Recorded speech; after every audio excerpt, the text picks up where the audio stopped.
आप सभी को नववर्ष की शुभकामनाएं। और आज की जो प्रेस वार्ता हमने एनसीपी राष्ट्रवादी कांग्रेस पार्टी दार्जिलिंग जिला का हमने बुलाया है, आज का मेन जो हमारा जो ये कार्यक्रम जो हमने रखा है कि नगर पालिका इलेक्शन जो दार्जिलिंग का होने जा रहा है, इस इलेक्शन में, इस महापर्व में एनसीपी भी पार्टिसिपेट करेगी। क्योंकि अब तक आप लोगों ने भी एहसास किया होगा और आप लोग जानते भी होंगे कि हम लोगों ने सेकुलर मिजाज के नाम पे या सेकुलर पार्टी के नाम पे हम लोगों ने जो है अपनी सीटों की कुर्बानी दी है। जिस तरह सिलीगुड़ी में भी हम लोगों ने जो है टीएमसी को समर्थन देने का हमने काम किया, तो हमारे पार्टी में जो है काफ़ी मंथन करने के बाद हम लोगों ने जो है वो डिसीज़न लिया है, हम लोगों का फैसला हुआ है कि नगर पालिका इलेक्शन में एनसीपी भी कॉन्टेस्ट करेगी। और एक खुला ऑफर भी हमारी पार्टी ने दिया है जो सेकुलर मिजाज के लोग हैं यहाँ पे, जिस तरह गोजबमो के सुप्रीमो हैं बिमल गुरुंग, उनसे भी हमारी पार्टी के अच्छे रिश्ते रहे हैं, चाहे वो 2017 का आंदोलन रहा हो या कोई भी जो जनहित में जो फैसला लेने का काम वो क्या करते थे। और जो अभी भी बहुत सारी पार्टी आई हैं, जो एक यंगस्टर के रूप में वो एक शायद हमरो पार्टी है या कौन सा कोई पार्टी है, अजय भाई का, अनित थापा जी भी हैं। तो हम लोग चाहते हैं कि एक जमात बना करके हम लोग जो है इस महापर्व में हम लोग उतरना चाहते हैं। क्योंकि देखिए, नेशनल स्तर पे या राज्य स्तर पे जो इश्यूज़ होते हैं वो अलग अलग होते हैं, लेकिन कोई भी पार्टी अपने आप को स्ट्रॉन्ग करने के लिए, अपने आप को ग्रोथिंग और अपने कार्यकर्ताओं को खुश करने के लिए, क्योंकि वर्कर जो हमारे एनसीपी के हैं पहाड़ पे कहीं ना कहीं हमारे हैं और उनको भी एक उम्मीद रहती है कि हमारी पार्टी भी जो है नगर पालिका इलेक्शन लड़ेगी तो हमें शायद मौका मिलेगा। तो इसलिए मैं आप सभी को बता देना चाहता हूं, यहाँ के पहाड़वासियों, आम मतदाताओं से हमारा अपील है कि ये जो नगर पालिका इलेक्शन जो अभी होने जा रहा है, अब घोषणा भी जो है जल्द ही हो जाएगा, तो और बहुत सारी पार्टियां जो है तैयारी भी कर रही है, जनसंपर्क कर रहे हैं। तो हम लोग भी एनसीपी के जो भी हमारे लोग हैं, हम जो हमारे नेता हैं, हम लोग भी जाकर के वार्ड में जो है लोगों से जाकर के हम लोग जनसंपर्क कर रहे हैं। लेकिन सबसे बड़ा मुद्दा एक ये है कि जो जिला प्रशासन है, यहाँ के आरक्षी अधीक्षक है, उनसे हमारा अनुरोध है कि ये जो इलेक्शन होगा ये काफ़ी टसन भरा इलेक्शन होगा। हर किसी का अपना अपना मुद्दा होता है, अपने अपने इशूज़ पे वो अपने कैंडिडेट को खड़ा करेंगे।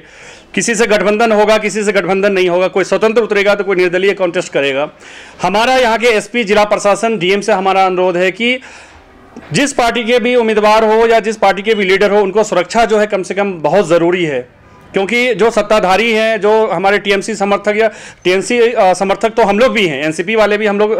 एलआई, हम लोग दीदी मुख्यमंत्री के साथ ही हम लोग रहते हैं, लेकिन हम लोगों ने आज तक कोई भी सुरक्षा मांगने का काम नहीं किया है। लेकिन आज जिस तरह पहाड़ पे जिस तरह का जो माहौल है, इलेक्शन का माहौल हो रहा है और हर तरह के लोग, हर मानसिकता के लोग रहते हैं, शायद एनसीपी उनको पसंद ना हो सकता है दूसरी पार्टी का आइडियोलॉजी उनको पसंद नहीं हो। तो इसलिए हमने आज जो डीएम ऑफिस में, मैनोरिटी हॉल में जो आज इलेक्शन कमीशन की मीटिंग और जो भी हमारे पदाधिकारी लोग ने ऑल पार्टी की मीटिंग बुलाई यहाँ दार्जिलिंग में आज, तो हमने भी काफ़ी जो है अपने जो हमारे मुद्दे थे हमने जो है वो रखने का हमने काम किया है। और जो प्रेस वार्ता हमने बनाया, जो हम यहाँ पे हमने आमंत्रित किया आप सभी को, तो देखिए, स्थानीय स्तर पे गठबंधन की ज़रूरत नहीं पड़ती है, लेकिन भारतीय जनता पार्टी जैसी खतरनाक पार्टी को, जो कॉमनल पार्टी है, जो देश को और इस पहाड़ को, जब भी राजू बिष्ट हो या जो भी भाजपाई लोग आते हैं यहाँ पे आते हैं तो वो कहते हैं भैया गोरखालैंड मिल रहा है, कभी कोई कहता है यूटी मिलने जा रहा है। तो यहाँ की जनता काफ़ी जागरूक हो चुकी है। अब यहाँ की जनता को एहसास हो गया है कि हमें गोरखालैंड नहीं, हमें सम्मान चाहिए, हमें अपनी आइडेंटिटी चाहिए, हमारी एक पहचान चाहिए, हमें रोजगार चाहिए, जो स्टूडेंट है उनको छात्रवृत्ति चाहिए, उनको अच्छा एजुकेशन चाहिए, अच्छी सड़क चाहिए। तो हम लोगों के पास काफ़ी मुद्दे हैं। और जिस तरह मुख्यमंत्री ममता बनर्जी जी ने विकास की गंगा यहाँ बहाई है पहाड़ पे, उसका मैं स्वागत करता हूं। और टीएमसी हिल्स के जो अध्यक्ष हैं और राज्यसभा एमपी हैं शांता छेत्री जी, उनसे भी मैं आह्वान करता हूं कि जो हम जैसे सेकुलर लोग हैं, हम लोग को एक साथ बैठ करके कम से कम जो है एक प्लानिंग करनी होगी कि किस तरह भाजपा को या यहाँ के जो सांसद हैं वो जा करके किस तरह अपने उम्मीदवार को तैयार करना चाहते हैं या किस तरह वो लीडिंग लेना चाहते हैं, तो उस लीडिंग को रोकना है। दीदी ने भी कहा था कि स्थानीय स्तर पे हम लोग जो है आपको मदद हम लोग करेंगे। राष्ट्रीय या नेशनल जो स्टेट लेवल की बात होती तो उसमें जो है वो एक दूसरे को कोऑपरेट की बात कही थी जब वो आई थी हिल्स दौरे पे। तो वो मैं टीएमसी को भी मैं जो है ध्यान आकर्षित करना चाहता हूँ, एनसीपी आकर्षित करना चाहती है कि ये जो समय है हम लोगों को एक एकजुटता के साथ हमारे दोस्त ने, किसी पार्टी के वो अध्यक्ष है, उन्होंने कहा कि भाई हमारी पार्टी का जो गठबंधन है वो ऑल इंडिया तृणमूल कांग्रेस से है। तो मैं ये भी बता देना चाहता हूं कि हिल्स पे जो हिल्स टीएमसी है वो भी तो उसी का पार्ट है, वही विंग है। तो ये मतभेद नहीं होनी चाहिए, इसका मैं खंडन करता हूं। और टीएमसी के जो लोग यहाँ पे हैं, हमारा जो सुझाव होगा उनसे कि जितने भी हम लोग सेकुलर ताकत हैं, सेकुलर पार्टी जो मिजाज है, हम लोग जो देश को, इस पहाड़ को बनाना चाहते हैं, यहाँ के जो विकास चाहते हैं, हम लोग एजुकेशन चाहते हैं, हम लोग एक साथ मिल बैठ करके जो है एक नई रणनीति के साथ हम लोग जो है नगर पालिका इलेक्शन की हम लोग तैयारी करेंगे। और आने वाला जो भविष्य होगा वो बाहर की जो पहाड़ के लिए है वो काफ़ी सुंदर और बहुत ही अच्छा होगा। क्वेश्चन कुछ होगा या आप लोग देखिए, हमने कहा जहां जरूरत पड़ेगी हम लोग अलायंस करने का भी हम लोग काम करेंगे, जहां जरूरत पड़ेगी दोस्ताना संघर्ष करने के लिए भी हम लोग तैयार हैं। क्योंकि एनसीपी ने, राष्ट्रवादी कांग्रेस पार्टी ने बहुत सारी कुर्बानियां दी है। आपने देखा होगा कि हम यहाँ विधानसभा चुनाव भी नहीं लड़ते, हम पार्लियामेंट का इलेक्शन भी नहीं लड़ते। इसलिए नहीं लड़ते कि भाजपा को रोकने का हम लोग काम करते हैं, ममता बनर्जी जी के हाथों को मजबूत करने का काम हम लोग करते हैं। तो इसलिए जहां पे जैसा माहौल होगा उस तरह का हम लोग जो है जो मंथन हमारा पार्टी का चल रहा है उस हिसाब से फिर आगे की रणनीति हम लोग तय करेंगे। लेकिन मैं ये कह देना चाहता हूं कि हिल टीएमसी और ऑल इंडिया तृणमूल कांग्रेस एक ही है, उसे कोई अलग नहीं कर सकता है। मतभेद हो सकता है लेकिन मनभेद नहीं होना चाहिए। अगर मनभेद हो जाएगा तो भारतीय जनता पार्टी जिस तरह यहां पार्लियामेंट इलेक्शन राजू बिष्ट जीत के चला गया, फिर जो है नगर पालिका में कुछ भी हो सकता है। इसलिए हम लोग ये समय है एक साथ होकर के एक प्लेटफॉर्म पे बैठ करके हम लोग जो है नई रणनीति के साथ और पहाड़ का विकास जो है हम लोग करेंगे। अपनी सेफ्टी और सिक्योरिटी की बात की, क्यों लगता है आपको पहाड़ में ऐसा? देखिए, हमने कहा ना, अभी जो ऑल पार्टी मीटिंग हुई तो हमने इसमें सेफ्टी, सुरक्षा, और हमने अपने लिए ही सुरक्षा नहीं मांगी है। उस बैठक में जितने भी पार्टी के जो लीडर्स थे, उनके जो प्रतिनिधि थे, हमें हर किसी की चिंता है। क्योंकि अगर जनसंपर्क कहीं पे हो रहा है तो हो सकता है कि वो हमारे जो है मुताबिक वो लोग ना हो, या जो कुछ दहशतगर्द हैं जो कुछ ऐसा कुछ करना चाहेंगे, या कुछ उनको पसंद नहीं आए हमारी रणनीति या आइडियोलॉजी हमारी पसंद नहीं आती हो, या जैसे भाजपा ही है, भाजपा के लोग भी यहाँ कुछ करके वो सरकार को बदनाम करने की कोशिश करेंगे। तो इसलिए हमने मांग किया, आज यहाँ जो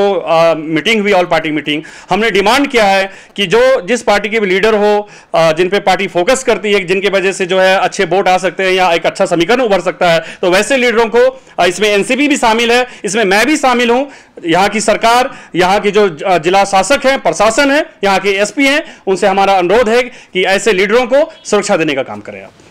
क्या कौन कर सकता है ऐसा, क्यों आपको ऐसा लग रहा है? देखिए, पॉलिटिक्स है और जो नगर पालिका इलेक्शन जो अभी जो होगा तो उसमें टसन का एक माहौल होगा। हर किसी का एक अपना अपना एक आइडियोलॉजी और मुद्दा होता है, हर किसी का पार्टी का जो है अपने अपने विचारधारा है। हो सकता है कि हमारा विचारधारा, हमारी पार्टी का विचारधारा है वो भाजपा को पसंद नहीं आए। हो सकता है कि जो सुभाष घिसिंग जी की जो पार्टी है उनको हमारा विचारधारा पसंद नहीं आएगा। तो जो भाजपा नीत जो गठबंधन यहाँ पे है, जो पहाड़ वासियों को दिखाते हैं कि हम आपके हितैषी हैं, लेकिन हितैषी कौन है ये मैं बता देना चाहता हूं। आप सब भी जानते हैं, यहाँ की आवाम जानती है कि 2017 में भारतीय जनता पार्टी से एसएस अहलवालिया पार्लियामेंट हुआ करते थे, यहाँ एमपी हुआ करते थे। जिस तरह का आंदोलन हुआ अपनी अस्मिता को लेकर, या जो भी स्थान उस टाइम जो इश्यू था, मैं दोहराना नहीं चाहता हूं, तो उस टाइम एनसीपी ही एक ऐसी पार्टी थी जिसने पहाड़ वासियों को सम्मान देने का काम किया। उसके वॉइस को पार्लियामेंट राज्यसभा में हमारे माजिद मेमन उस समय तत्कालीन राज्यसभा के एमपी थे, उन्होंने वॉइस जो उठाया था हमारे गोरखा वासियों के लिए, यहाँ की समस्याओं को लेकर के। तो बिमल गुरुंग से हमारा रिश्ता काफी पुराना है, ये सरकार भी जानती है, सारे लोग जानते हैं। तो मैं बिमल गुरुंग जी से भी आह्वान करता हूं कि आप एक पार्टी के संस्थापक हैं, पार्टी के अध्यक्ष हैं, अब आपको सोचना होगा कि या आप खुद जो है अपने लिए सोचते हो, या जो आपके पुराने हितैषी लोग हैं, जो आपको चाहने वाले जो पार्टी है, जो सेकुलर मिजाज के लोग हैं, जो आपके साथ कदम मिला करके जो चलने का काम करते हैं, और समय आने पे आपके लिए समय उठाने का जो आपका जो है, अगर कोई संकट में आप रहते हो तो आपको जो है बचाव की स्थिति में एनसीपी ही आती है। तो आपको यह सोचना है, रोशनगिरी को भी यह सोचना पड़ेगा कि नगर पालिका इलेक्शन जो होने वाले होंगे, अभी जो होंगे, उसमें आपका क्या कदम होगा। और एनसीपी आपके इस कदम का इस मंथन पे विचार भी करेगी, और हम चाहेंगे एक साथ हम लोग चलें। अगर हम लोग बात अगर हमारी नहीं बन सकी तो हम लोग स्वतंत्र रूप से हम लोग जो है इलेक्शन हम लोग लड़ेंगे। लेकिन क्या खामियाजा होगा अगर आपस में सेकुलर लोग पार्टी अगर लड़ेगी, तो देखिए भाजपा एक तरफा अपना जो है बढ़त लेगी, और वो फिर से जो है कुछ जैसे एमपी में इलेक्शन में जीते हैं, तो ऐसा कुछ भी हो सकता है। यहाँ आप लोग का प्रमुख मुद्दा भाजपा को हराना है, क्या यही आप लोग का? देखिए, भाजपा को हराने का तो पूरे देश में जो है एक हम लोग का जो प्लान चल रहा है।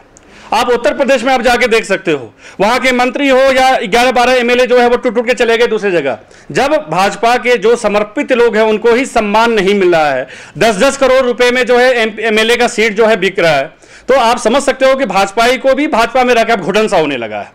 नीरज जिम्बा हमारे पुराने साथी हैं, 2017 में जब आंदोलन हुआ था तो सर्वदलीय बैठक में हम लोग एक साथ रहा करते थे। आज वो एमएलए हैं,